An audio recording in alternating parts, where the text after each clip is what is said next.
mzima. Bash! Viva comrade, viva! Viva! Forward to social justice, forward!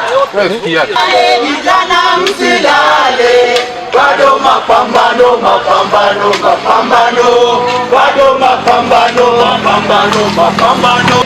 Tuondoe msitu. Olonana ulebono, Olonana was buried here. Yes. Document. Yes. And we need to implement access to this forest for quality products, access to this forest, our heritage in this country. We need to stand and say no. No! No! No! No! For you who live in Ngong, who live in Karen, as urban communities, this is where your life comes from. Yes. Yes. The oxygen you get from here is your life. Yes. Yes. It is an urban property, it's an urban people resource. We need to protect this document, and we ask our government that let us all put efforts. But I am worried too. I know the senator is here. We are not very happy of what's happening in our Senate and in Parliament. The bills, the quality of bills that are being passed there, questionable. And I think the senator is here to confirm. Kenya, and let us also thank other communities that are doing the same. In Amboseli ecosystem, the Maasais have brought 1.2 million acres. The owner of Olonana, the owner of this hut, many of you don't know, so that we protect is great, and it's great. Thank you very much. Viva comrade, viva! Viva! Viva! Viva comrade, viva! Viva! These forests are part of the community, and they are very instrumental in terms of making sure that the animals are staying. You are endangering our lives. Down with radioactive waste, down! Down! Down with land grabbers, down! Down! I want to tell that particular organization that wants our beaches here.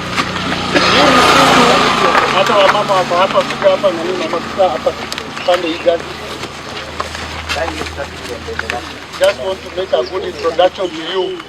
Ndio tukisema kuhusu msitu, mjue we have tatu, bwana mheshimiwa, ya kwamba kama sisi Community Forest Association, na ni wengi, watu wa Rokeri mko wapi? Mko hapa. Watu wanataka askari wetu wako wapi? Hapa. Community wako wapi? Wako hapa, mnaona wako na green. Courtesy of FUF. So we want to thank you bwana Senator. Najua hukupata, umepata habari aje?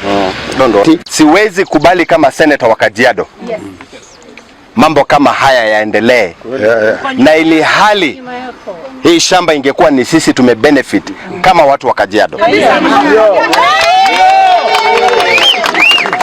Kama serikali inaona ya kwamba si vyema kuwa na forest kama hii ikuja katika community, ndio maana sisi ndio tumetoa forest hii iweze kuwepo, iweze kusaidia wananchi wa Kajiado North na wa Kajiado kwa jumla.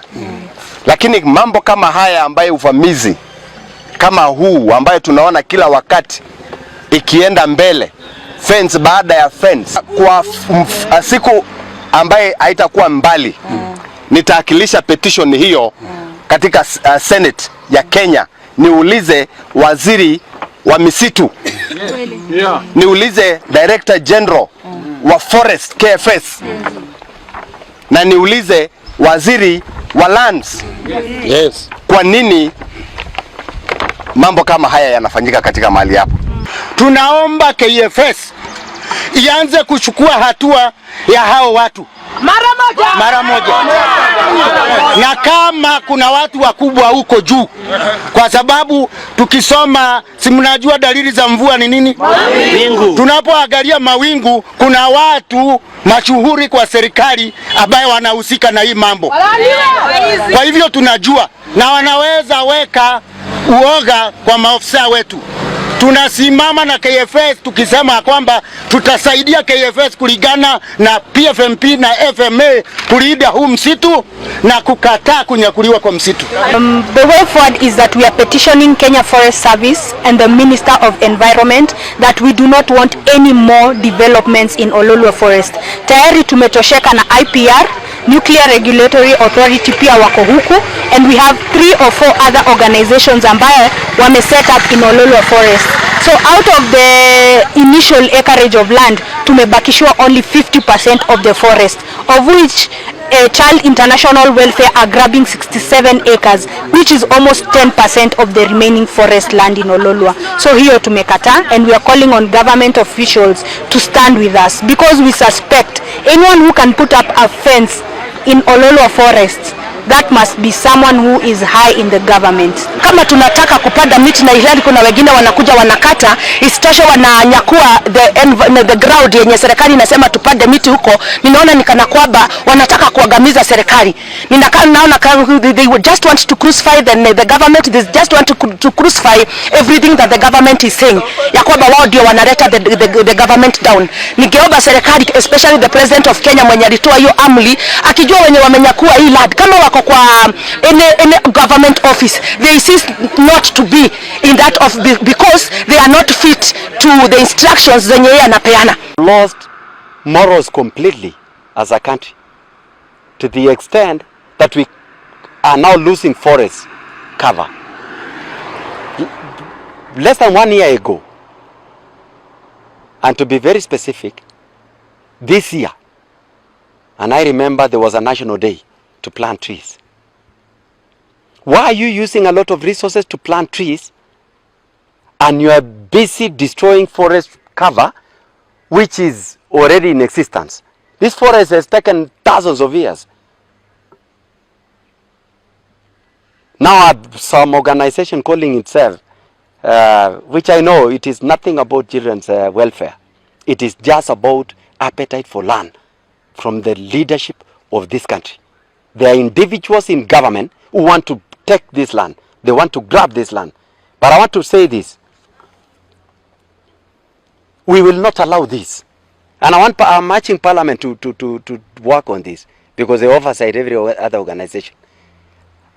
From today onwards, I'll make a petition together with the many Kenyans who did a demonstration today. This place where I'm standing, there was a basic demonstration this day of the many lovers of environment, of the many organizations, both international and local organizations, who believe we should conserve our environment. Look at these. These are building materials. They are fencing 66 acres of land. Land full of indigenous trees. Trees which have grown for over 40 years, over 50 years, over 60 years. This forest cover was gazetted in 1940. It's now over 80 years. About 84 years ago, when it was gazetted as a forest. Some trees were there when it was gazetted, and they still exist. If you go around, the very many indigenous trees which are extinct in most forests, I doubt whether there is a forest which beats Oloolua forest. Oloolua forest is one of the best conserved forests in Kenya. How can you build there are so many available land to build schools. You cannot purport to say you want to build a school in a forest, in the middle of a forest. We are trying to create more forest cover. We are trying to plant trees. How can you use money to plant trees then you destroy others? Go to those empty plots you are purporting to be planting trees and build schools there, because there are no trees. Where there is a tree, leave it. And you know, Kenya is a beautiful nation. It's a beautiful country. We depend on 40% of agriculture. And this agriculture is rain fed. And it is out of this forest cover that we get the rain. When we lose the cover, we lose the rain.